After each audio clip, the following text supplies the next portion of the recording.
Hello friends and dear students, welcome to my channel. तो आज हम करेंगे मेंटल हेल्थ नर्सिंग के क्वेश्चंस। प्रीवियस वीडियोस में भी हमने यही किए थे, ठीक है। तो इसी के ही कंटिन्यूशंस में हम अपने क्वेश्चन की सीरीज़ को आगे लेके जाएंगे, ठीक है। सो आज का हमारा जो क्वेश्चन है that is an unpleasurable reaction to a real और threatened situation is termed as, ठीक है। एक अनप्लेजरेबल रिएक्शन जो कि इंडिविजुअल शो करेगा टू अ रियल, ठीक है। रियलिटी की बात हो रही है, कोई इमेजिनेशन की बात नहीं हो रही है, ठीक है। अगर इमेजिन्ड डेंजर होता है, ठीक है, दो सिचुएशंस हमारे पास आती हैं। एक होता है कि एक इंडिविजुअल सिर्फ सोचता है कि ऐसा ना हो जाए, ये चीज़ ना हो जाए, ठीक है। तो वो सोच के ही अगर उसको कुछ वो अनप्लेजरेबल रिएक्शन अगर देता है, that is the different word, ठीक है।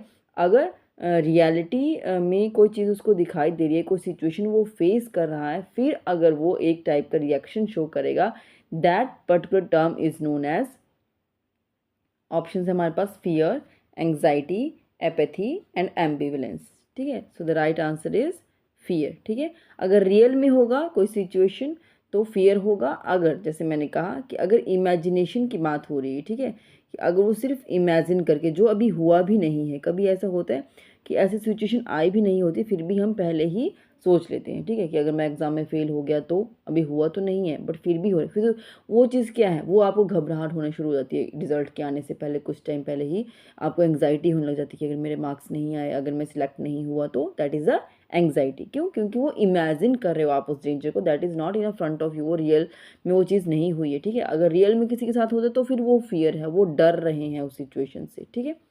सो नेक्स्ट चलते हैं। नेक्स्ट क्वेश्चन क्या है हमारे पास, a psychiatric disorder in which patient shows inadequate response to those experiences cause pleasure or pain is termed as, ठीक है। तो अगर कोई एक इंडिविजुअल कोई भी उसको एक्सपीरियंस, कोई सिचुएशन ऐसी है जिस पर उसको या तो प्लेजर फील करना चाहिए या उसको पेन होनी चाहिए, बट वो कुछ डिफरेंटली इनएडिक्वेट एक रिस्पॉन्स जो है वो शो कर रहा है, ठीक है। सो ऑप्शंस है हमारे पास fear, anxiety, apathy and ambivalence, ठीक है। So the right answer is this apathy, ठीक है। तो राइट आंसर क्या है हमारे पास, apathy. Apathy is a psychiatric disorder जिसमें एक इंडिविजुअल जो है वो एक इनएडिक्वेट रिस्पॉन्स शो करता है उन एक्सपीरियंसेस के लिए जिससे उसको या तो खुशी मिलनी चाहिए थी या तो दुख या पेन उस टाइप का उसको फील होना चाहिए था, बट वो डिफरेंटली रिएक्ट करता है। रादर देन कि वो ऐसे कुछ रिएक्ट करे, वो डिफरेंटली रिएक्ट करता है, ठीक है। नेक्स्ट चलते हैं। नेक्स्ट क्वेश्चन क्या है हमारे पास, a psychiatric disorder in which the patient has two opposite feelings towards the same thing at a same time, ठीक है। अभी एक इंडिविजुअल हमारे पास है, कोई साइकेट्रिक पेशेंट है, ठीक है, जिसको कोई डिसऑर्डर है। कौन सा डिसऑर्डर हम उसे कहेंगे अगर एक इंडिविजुअल को जो है वो टू डिफरेंट जो फीलिंग्स हैं वो उसको शो करता है इंडिविजुअल सेम सेम चीज़ के लिए सेम टाइम पर, ठीक है। एक ही टाइम, एक ही सिचुएशन है और उस पर कभी वो खुश हो रहा है, कभी वो दुखी हो रहा है। एक सेकंड पे हंस रहा है, पहले खुश हो, अच्छा बहुत अच्छा हुआ कि मैं उस फ्लाइट में मैंने ट्रैवल नहीं किया, ठीक है। और वो प्लेन क्रैश हो गया तो बहुत, उस चीज़ को क्रैश हो गया और वो बच गया तो उसके खुशी हो रहा है। और फिर दुख भी हो रहा है कि मैं चला जाता तो मेरी इतनी अच्छी डील जो है वो मैं क्रैक कर पाता, करोड़ों का मुझे फ़ायदा हो जाता। तो वो ही डिडंट डिसाइडेड, ठीक है, कि वो टू डिफरेंट जो अपोजिट फीलिंग्स हैं वो सेम टाइम पर सेम सिचुएशन के लिए जो है वो रिएक्ट करता है। That particular term is known as echolalia, ambivalence, perseveration and illusion, ठीक है। तो द राइट आंसर क्या है हमारे पास इस क्वेश्चन का, दैट इज द एम्बिवलेंस, ठीक है। एम्बिवलेंस जो हमारे पास है ये एक अफेक्ट डिसऑर्डर है जिसमें कि इंडिविजुअल जो है वो टू अपोजिट फीलिंग्स को शो करता है सेम टाइम और सेम सिचुएशन के लिए, ठीक है। नेक्स्ट चलते हैं। नेक्स्ट क्वेश्चन क्या है हमारे पास,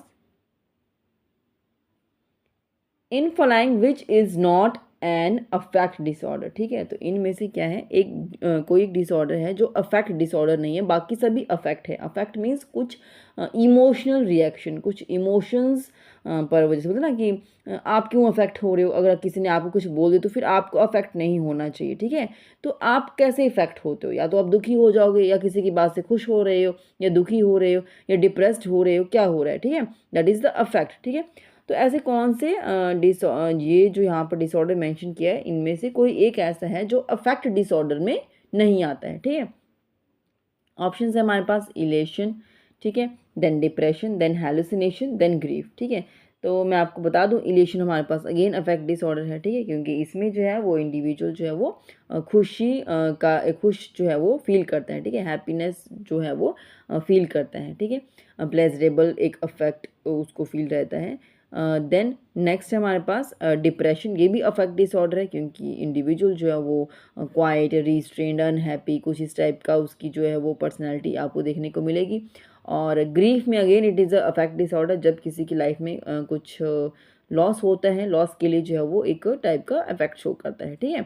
तो ये सभी क्या है आपके पास अफेक्ट में आएगा, बट जो अफेक्ट डिसऑर्डर नहीं है that is option C hallucination. Hallucination मैंने पहले भी डिस्कस आपके साथ किया है। हेलुसिनेशन हमारे पास क्या है, hallucination is a perception disorder, ठीक है। इंडिविजुअल की क्या है, परसेप्शन जो है वो परसेप्शन में प्रॉब्लम है, वो परसीव अच्छे से नहीं कर पा रहा है, उसका माइंड अच्छे से परसीव नहीं कर पा रहा है चीज़ों को, ठीक है।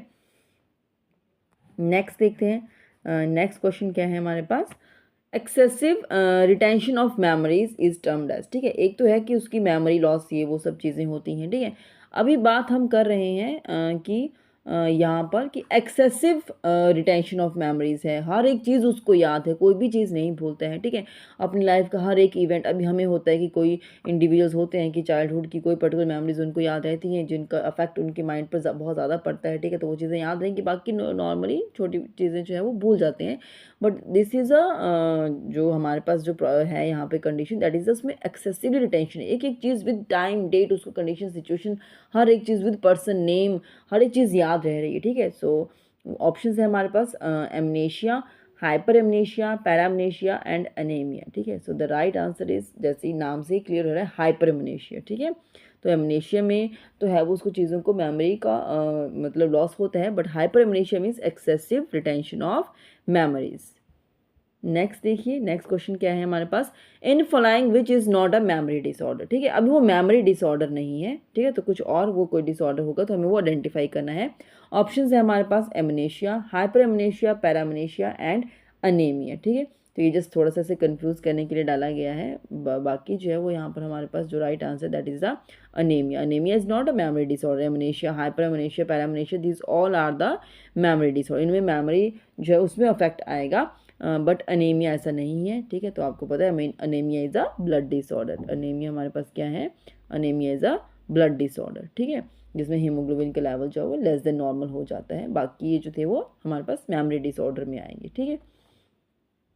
नेक्स्ट क्वेश्चन देखते हैं, नेक्स्ट क्वेश्चन क्या है, नेक्स्ट क्वेश्चन हमारे पास पार्शियली और completely absence of memory is known as, ठीक है, या तो पार्शियली हुआ है या कंप्लीटली जो है उसका मेमोरी अब्सेंस हुआ है, that condition is known as, options है हमारे पास amnesia, then hyper amnesia, paramnesia and anemia, ठीक है। तो अनेमिया तो आपको आंसर जो है वो अभी क्लियर हुआ कि अनेमिया तो नहीं हो सकता, this is a blood disorder, ठीक है। हाइपर एमनेशिया नहीं हो सकता, वो भी हमने अभी डिस्कस किया, क्योंकि इसमें क्या था हमारे पास एक्सेसिव रिटेंशन ऑफ मेमोरी जो है वो हाइपर एमनेशिया में होएगी, ठीक है। तो अब हमारे पास दो ऑप्शंस रहती हैं, फर्स्ट हमारे पास एमनेशिया, देन पैरामनेशिया, ठीक है। तो जो राइट आंसर यहाँ पे है वो है हमारे पास एमनेशिया, इसमें जो पार्शियली और कंप्लीटली अब्सेंस ऑफ मेमोरी हो जाता है इन केस ऑफ एमनेशिया, ठीक है। अब हमारे पास एक कंडीशन बचती है दैट इज द पैरामनेशिया, ठीक है। अभी पैरामनेशिया क्या है, paramnesia means false recollection of memory, जो नहीं भी हुआ है, ठीक है।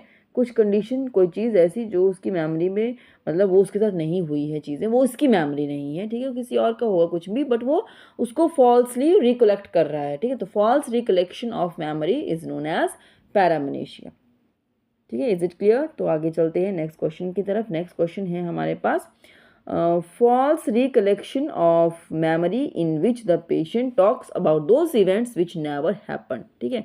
तो अभी अभी हमने डिस्कस किया कि जैसे कि फॉल्स रिकलेक्शन ऑफ मेमोरी हो रहा है, पेशेंट उन सब चीज़ों के बारे में बात करेगा, उन इवेंट्स को के बारे में बताएगा जो कभी हुई ही नहीं है उसके साथ, ठीक है। सो जैसे कुछ भी कोई डॉक्टर तो वो झूठ ही बोलते रहेगा, ठीक है, तो मेरा तो बहुत मेजर एक्सीडेंट हुआ था, उसमें मुझे इतनी चोट लगी थी, मेरी टांगें कट गई थी, ऐसा हो गया था, वो हो गया था, कुछ हुआ ही नहीं वैसे, बट वो सुना रहा है अपनी स्टोरी, उस तरीके से उसने पूरा एक फ्रेम कर दिया, ठीक है, अपनी पूरी मेमोरी क्रिएट कर दी कि जैसे एग्जैक्टली वैसा ही हुआ होगा। बट वैसा नहीं होता है, that is the paramnesia. Next देखिए, नेक्स्ट क्वेश्चन क्या है, type of amnesia in which patient is unable to recall past events. ठीक है, तो अब उसको क्या हो रहा है, वो अपनी पास्ट इवेंट्स को रिकॉल नहीं कर पा रहा है। अभी आप उसको एक तरीके से जो वो मेमोरी अमनेशिया में ही आएगा, क्योंकि अमनेशिया जो था दैट इज़ अ पार्शियल और कम्प्लीटली एब्सेंस ऑफ मेमोरी। ठीक है, तो अभी ये अमनेशिया ही है सर, इसलिए सभी यहाँ पे आपको मेंशन किया अमनेशिया, अमनेशिया टाइप्स में आ जाता है। ठीक है, बट ये अमनेशिया की एक पर्टिकुलर टाइप आपके साथ डिस्कस की गई है। ठीक है, जहाँ पर जो है वो हमें बताना है कि patient is unable to recall the past events. ठीक है, तो पेशेंट जो है वो अपनी पास्ट की इवेंट्स को जो है वो रिकॉल नहीं कर पा रहा है। ठीक है, अभी कितना पास्ट है, हो सकता है कि उसको 2 साल से पहले की कोई मेमोरी याद नहीं है। ठीक है, उस तरीके से हो सकता है पास्ट में भी।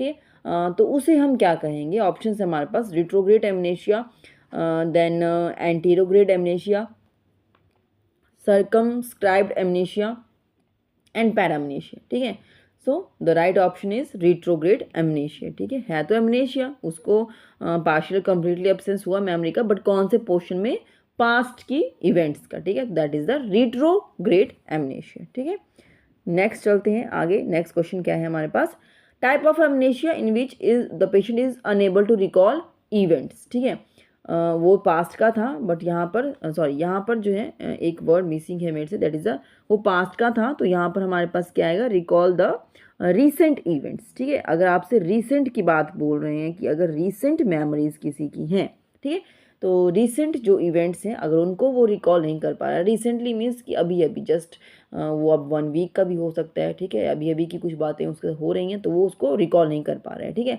सुबह उसकी मीटिंग किसके साथ थी, ठीक है, लास्ट नाइट वो उसके घर में कौन गेस्ट आए थे, क्या उसने बातें की, कुछ नहीं उसको याद रहा। ठीक है, तो वो सब चीज़ें जो हैं अगर वो रिकॉल नहीं कर पा रहा है, then that is the anterograde amnesia. Means अगर आज उसकी लाइफ चल रही है तो जब आज कल बन जाएगा तो उसको वो चीज़ें भूल जाएंगी। ठीक है, वो प्रेजेंट में ही रह रहा है, जैसे जैसे वो चीज़ें उस रिसेंटली थोड़ा सा पास हो जाएगा तो उसको नहीं बता पाएगा वो। ठीक है, so that come under the option क्या है हमारे पास, the right answer is anterograde amnesia. ठीक है, रिट्रो में हमारे पास पास्ट और एंटीरो में रीसेंट।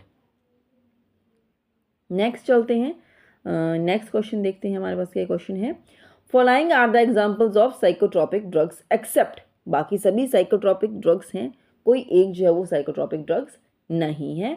सो यहाँ पर ऑप्शंस हैं रेस्पेरिडोन, लिथियम, डेरिफाइलिन, इमिप्रामिन। ठीक है, तो हमारे पास जो इस क्वेश्चन का आंसर है that is the Deriphyllin. Deriphyllin जो है वो साइकोट्रोपिक ड्रग्स नहीं है, दिस इज़ अ, क्या होता है डेरिफाइलिन, ब्रोंको डायलेटर। ये क्या है हमारे पास, ब्रोंको डायलेटर है। ठीक है, तो ये साइकोट्रोपिक ड्रग्स में नहीं आता है। नेक्स्ट देखते हैं, नेक्स्ट क्वेश्चन क्या है, नेक्स्ट क्वेश्चन हमारे पास, the psychiatric disorder in which a new situation is incorrectly treated as a repetition of a previous memory. ठीक है, अभी क्या है, एक हमारे पास पेशेंट है, ठीक है, उसको क्या है, कोई न्यू सिचुएशन है जिसको वो इनकरेक्टली ऐसे इस तरीके से ट्रीट कर रहा है कि वो उसकी लाइफ में पहले भी हो चुका है। ठीक है, उसको ऐसा लग रहा है कि ये सेम चीज़ तो है, वो पहले भी मेरे साथ हुआ है। ठीक है, means repetition of the previous memory. ठीक है, तो उसको लगता है कि ये चीज़ मेरे साथ रिपीट हुई है, पहले भी मेरे साथ ऐसा कभी हुआ था और वो दोबारा ऐसी ही सिचुएशन आ चुकी है, सेम ऐसी चीज़ें रिपीट हो रही हैं। ठीक है, तो ये इनकरेक्टली ऐसा हो रहा है, एग्जैक्टली वैसे नहीं है। ठीक है, सो दिस टाइप ऑफ जो ये डिसऑर्डर है, जो इस टाइप तरीके से जो रिएक्ट करते हैं, that particular term is known as, option है हमारे पास insight, then delusion, then deja vu and amnesia. ठीक है, सो यहाँ पर क्या है, the right answer is deja vu. ठीक है, डेजा वू जो है वो उसमें एक पर्सन को क्या लगता है कि कोई भी चीज़ ऐसी अगर वो फर्स्ट टाइम भी जा रहा है उसको देख रहा है तो उसका ऐसा लगेगा कि ये तो पहले हुआ है, ये रिपीट हो रहा है मेरे साथ, जबकि ऐसा नहीं होता है। ठीक है, नेक्स्ट चलते हैं नेक्स्ट क्वेश्चन की तरफ, इन following which is a disorder of attention. ठीक है, तो अटेंशन डिसऑर्डर कौन सा है वो यहाँ पर आपसे इस क्वेश्चन में पूछा गया है। ऑप्शन है हमारे पास एमनेशिया, पैरामनेशिया, डिस्ट्रक्टिबिलिटी एंड डिल्यूजन। ठीक है, तो एमनेशिया एंड पैरामनेशिया भी आपको बता दिया हमने। ठीक है, amnesia parts completely loss of the memory. ठीक है, और पैरामनेशिया में जो है वो हमारे पास जो फॉल्स रिकलेक्शन होती है मेमोरी की वो आ जाती है। और डिल्यूजन तो आपको पता ही है, फॉल्स फिक्स्ड बिलीव यहाँ पर आता है। तो ये सभी जो हैं वो तो नहीं हुए हमारे पास अटेंशन के डिसऑर्डर। ठीक है, अटेंशन नाम से क्लियर है अटेंशन। ठीक है, तो उसका डिसऑर्डर मीन्स कि वो अटेंशन अच्छे से नहीं दे पा रहा है किसी चीज़ की तरफ, वो डिस्ट्रैक्ट हो रहा है। So the right answer is the distractibility. ठीक है, आगे चलते हैं। क्वेश्चन है हमारे पास, a psychiatric patient is able to understand his symptoms, now we can say that. ठीक है, अभी कोई साइकेट्रिक पेशेंट है जो कैपेबल है अपने सिम्टम्स को समझने के लिए। ठीक है, तो उसमें क्या है, उस कंडीशन को हम, उस सिचुएशन को हम क्या कहेंगे? Insight is completely present in the patient, insight is completely absent in the patient, and insight is partially present in the patient, the patient has no psychiatric problem. ठीक है, तो हम इसमें इसे क्या कहेंगे, तो वही आपसे पूछ रहे हैं। ठीक है, सो यहाँ पर क्या है, मीन्स कोई पर्सन इस बात को लेके अवेयर है कि उसके साथ क्या हो रहा है। ठीक है, उसे क्या हो रहा है, किस सिचुएशन में वो है, क्या सिम्टम उसको है, क्या कंडीशन उसको है, अगर वो उस चीज़ के साथ अवेयर है दैट मीन्स उसमें क्या है, इनसाइट प्रेजेंट है। ठीक है, इनसाइट उसमें क्या है, कंप्लीटली प्रेजेंट है उस एक पेशेंट में। ठीक है, so the ability to realise and understand one's own mental status. ठीक है, कि वो रियलाइज कर पा रहा है, समझ पा रहा है कि मेरा ये मेंटल स्टेटस कुछ इस तरीके का बन चुका है, that particular behaviour and emotion is termed as insight. ठीक है, नेक्स्ट देखते हैं, in following which is not a thought disorder. ठीक है, मीन्स बाकी सभी थॉट डिसऑर्डर होंगे बट कोई एक है जो थॉट डिसऑर्डर नहीं है। ठीक है, तो यहाँ पर देखिए हमारे पास क्या क्या कंडीशंस हैं, हाइपोकॉन्ड्रिया। ठीक है, या हाइपोकॉन्ड्रियासिस इस तरीके से भी इसको लिखा जाता है। ठीक है, then flight of ideas and tangentiality and amnesia. ठीक है, तो ये टर्म्स मैंने पहले भी आपसे डिस्कस किए हैं। तो यहाँ पर जो है हाइपोकॉन्ड्रियासिस मीन्स एक पर्सन जो है वो सोचता रहता है कि उसकी बॉडी इल है, उसकी बॉडी बीमार पड़ रही है, मीन्स बहुत ज़्यादा कॉन्शियस है अपनी बॉडी को लेके, अपनी बॉडीली हेल्थ को लेके जब इतना वो हो जाता है। ठीक है, तो वो पर्सन जो है वो थॉट, उसका थॉट वैसे चलता रहता है। ठीक है, and again flight of ideas, उसमें भी डिफरेंट टाइप ऑफ आइडियाज़ उसके माइंड में चलते तो सोच वैसी बन जाती है। ठीक है, एंड टेंजेंशियलिटी मैंने आपको बताया था कि एक पर्सन जो है वो अगर आप उससे कोई क्वेश्चन पूछेंगे तो वो आंसर तक नहीं पहुंच पाएगा। बहुत सारी इररेलेवेंट जो इन्फॉर्मेशन वो आपको देगा, बट सेंटर ऑफ पॉइंट जो क्वेश्चन आपसे पूछा गया था उस इंडिविजुअल से, वो उसका आंसर जो है वो आपको उससे नहीं मिलेगा, दैट कम अंडर द टेंजेंशियलिटी। ठीक है, तो ये सभी तो हो गए हमारे पास थॉट डिसऑर्डर। जो तो थॉट डिसऑर्डर नहीं है दैट इज द एमनेशिया, और एमनेशिया हमारे पास क्या है, this is a memory disorder. Memory problem आएगी तब हम एमनेशिया की बात करेंगे। तो नेक्स्ट क्वेश्चन हमारे पास, in following which is the commonest organic disorder. Options हैं dementia, delirium, organic amnestic syndrome and organic hallucination. ठीक है, तो मोस्ट कॉमन ऑर्गेनिक डिसऑर्डर की बात की गई है। ठीक है, तो यहाँ पर जो मोस्ट कॉमन ऑर्गेनिक डिसऑर्डर है दैट इज़ द डिलीरियम। ठीक है, तो delirium is the most common organic disorder, remaining are उसके बाद में आएंगे, बट फर्स्ट जो हमारे पास है most common that is the delirium. ठीक है, नेक्स्ट देखते हैं, नेक्स्ट क्वेश्चन क्या है हमारे पास, in following which is a clinical feature of delirium. ठीक है, तो डिलीरियम का जो क्लिनिकल फीचर है, ठीक है, अभी हमने देखा कि delirium is the most common organic disorder. इसी क्लिनिकल फीचर्स क्या होते हैं, क्लाउडिंग ऑफ कॉन्शियसनेस, इंडिविजुअल जो है वो कॉन्शियस नहीं होता अपने name, place, time, thing, environment के regarding, that is the clouding of consciousness.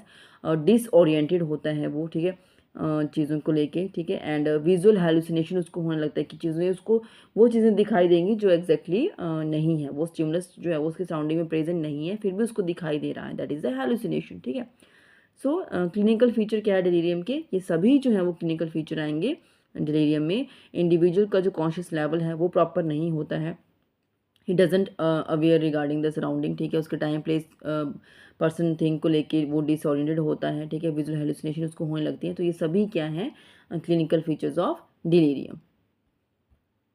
Next चलते हैं, नेक्स्ट क्वेश्चन है हमारे पास, in following which statement is true. आपके पास कुछ स्टेटमेंट्स दी गई हैं और इनमें से पूछा गया है कि कौन सी स्टेटमेंट जो है वो सही है, बाकी सभी सही नहीं होंगी। ठीक है, सो ऑप्शन है onset of dementia is acute while onset of delirium is insidious. ठीक है, तो बोल रहे हैं कि जो डिमेंशिया का जो ऑनसेट है वो एक्यूट है, वाइल जो डिलीरियम का जो ऑनसेट है वो एकदम से हो जाता है। ठीक है, सो नेक्स्ट है हमारे पास during dementia sleep wake cycle is grossly disturb while during delirium it is normal. ठीक है, तो स्लीप साइकिल की बात हो रही है। ठीक है, कि डिमेंशिया के टाइम पे जो है वो स्लीप जो साइकिल है वो डिस्टर्ब रहती है और डिलीरियम के टाइम पर नॉर्मल होती है। ठीक है, नेक्स्ट है हमारे पास attention and concentration during delirium grossly disturbed while during dementia normal. ठीक है, तो आपके पास बता रहे हैं कि जो अटेंशन और कंसंट्रेशन की बात है ड्यूरिंग डिलीरियम वो डिस्टर्ब हो जाती है, जो कि डिमेंशिया के केस में नॉर्मल रहती है। ठीक है, then last option is the all of the above. ठीक है, तो जो यहाँ पर जो स्टेटमेंट जो ट्रू है दैट इज ऑप्शन सी, जो अटेंशन कंसंट्रेशन की बात हो रही है डिलीरियम में वो डिस्टर्ब्ड होती है। ठीक है, क्यों? जैसे मैंने बताया कि क्लाउडिंग ऑफ कॉन्शियसनेस है, डिसओरिएंटेशन है, हेलुसिनेशंस हो रही हैं, तो दैट मीन्स कि उसका जो टेंशन और कंसंट्रेशन है वो टोटली डिस्टर्ब्ड है, विच इज़ जो कंडीशन है ये सभी वो नॉर्मल होता है इन केस ऑफ डिमेंशिया। ठीक है, so this statement is true regarding the delirium के बारे में और भी जो स्टेटमेंट्स थी। ठीक है, नेक्स्ट यहाँ पर जो है जो ऑनसेट जो डिमेंशिया का है वो इंसीडियस होता है, वेयर एज जो ऑनसेट डिलीरियम का है वो यूजुअली एक्यूट होता है। ठीक है, और जो डिमेंशिया की जो स्लीप साइकिल है वो नॉर्मल होती है, वेयर एज डिलीरियम जो है उसमें जो है वो थोड़ा सा डिस्टर्ब होता है। ठीक है, तो बाकी स्टेटमेंट थोड़ी सी फॉल्स थी। अब हम चलते हैं नेक्स्ट क्वेश्चन की तरफ। Organic cause of mental disorder includes. ठीक है, तो यहाँ पर ऑर्गेनिक कॉज पूछा गया है मेंटल डिसऑर्डर का, तो क्या इसमें आएगा ऑर्गेनिक कॉजेज में? सो जो ऑप्शन है हमारे पास हाइपो और hyper function of endocrinal glands, या हेड इंजरी किसी को हो गई है, ठीक है, या उसको सब अरेक्नोइड हेमरेज हुआ है या हेमाटोमा हो गया है, या सभी कंडीशंस जो है वो रिस्पॉन्सिबल हैं for causing a mental disorder, वो भी ऑर्गेनिक कॉज की बात हो रही है। ठीक है, तो ऑर्गेनिक कॉज मीन्स कि उसकी बॉडी में ही कुछ अप एंड डाउन हुआ या कुछ उसके साथ कोई इंजरी हुई है। ठीक है, या कुछ बॉडी का कुछ फिजियोलॉजिकल चेंजेस आए हैं। ठीक है, एनाटॉमिकल कुछ ट्यूमर कुछ इस तरीके से हुआ, कोई सर्जरी हुई कुछ वो सब चीज़ें, तो ये यहाँ पर आ रहा है कि ऑर्गेनिक कॉजेज़ में जो है वो सभी ऑप्शंस आएंगी। ठीक है, तो या तो उसकी बॉडी में जो एंडोक्राइन ग्लैंड्स हैं उनका फंक्शन में हाइपो और हाइपर हुआ है, हेड इंजरी उसको हुई, ठीक है, या उसका हेमाटोमा या हेमरेज हुआ, कि इन सभी चीज़ों की वजह से वो कोई ना कोई मेंटल डिसऑर्डर में वो पर्सन जो है वो इन्वॉल्व हो जाता है। ठीक है, उसको हो जाता है कोई ना कोई mental disorder, that is come under the organic cause. ठीक है, और हमने डिस्कस किया मोस्ट कॉमन ऑर्गेनिक डिसऑर्डर जो है that is the delirium. Next देखिए, नेक्स्ट क्वेश्चन हमारे पास क्या है, in following which is the major indication of giving ECT. ठीक है, जो इलेक्ट्रिक कन्वर्सिव जो हम थेरेपी जो देते हैं पेशेंट को, ठीक है, तो वो यहाँ पर क्या है, किस एक जो ऑप्शन है वो कौन मेजर इंडिकेशन जो उसके लिए बनेगी? सो ऑप्शन है हमारे पास severe depression with suicidal risk and severe mania, phobia and hysteria. ठीक है, तो यहाँ पर क्या है, the right answer is option जो ए है हमारे पास, severe depression with suicidal risk. ठीक है, सीवियर मेनिया है या किसी कोई मतलब ज़्यादा ही हाइपर उसमें रहता है, इमोशंस में रहता है, वो भी कंडीशन को हम साइड में रखेंगे क्योंकि वहाँ पे इतना सुसाइडल टेंडेंसीज की रिस्क नहीं है। ठीक है, phobia is a different thing, irrational fear है। ठीक है, हिस्टीरिया हमारे पास अलग से एक न्यूरोटिक उसमें प्रॉब्लम्स में चला जाएगा। ठीक है, तो सीवियर डिप्रेशन ये जब चीज़ें जो है वो हमारे पास साइकोटिक डिसऑर्डर्स में चीज़ें आ जाती हैं, और जब पेशेंट को बहुत ज़्यादा सुसाइडल रिस्क पर पेशेंट होता है तो उस एक टाइम पर जो है वो हम ईसीटी देते हैं। ठीक है, severe depression with suicidal risk is the major indication of giving the ECT, and this therapy electric current is applied through the electrodes placed on the temporal region of the patient. तो फिर हम उसको वहाँ पर जो है वो electric current जो है वो अप्लाई करेंगे। ठीक है, कितना करेंगे क्या है वो सब चीज़ें आने वाले और जो वीडियो लेक्चर्स होंगे उसमें मैं आपके साथ डिस्कस करूँगी और क्वेश्चन की फॉर्म में हम इनको आगे सॉल्व करेंगे। ठीक है, सो यही था आज के लेक्चर में, मैंने आपके साथ यही क्वेश्चंस डिस्कस करने थे। ऐसे ही और क्वेश्चंस को अटेंड करने के लिए आप मेरे चैनल को सब्सक्राइब कर सकते हैं एसएस पीडियाट्रिक्स, और please like and share my videos, और कोई भी और आपकी क्वेरीज हो, कुछ भी क्वेश्चंस हो तो आप मुझे कमेंट कर सकते हैं। I will definitely try to give the reply to your questions. Thank you.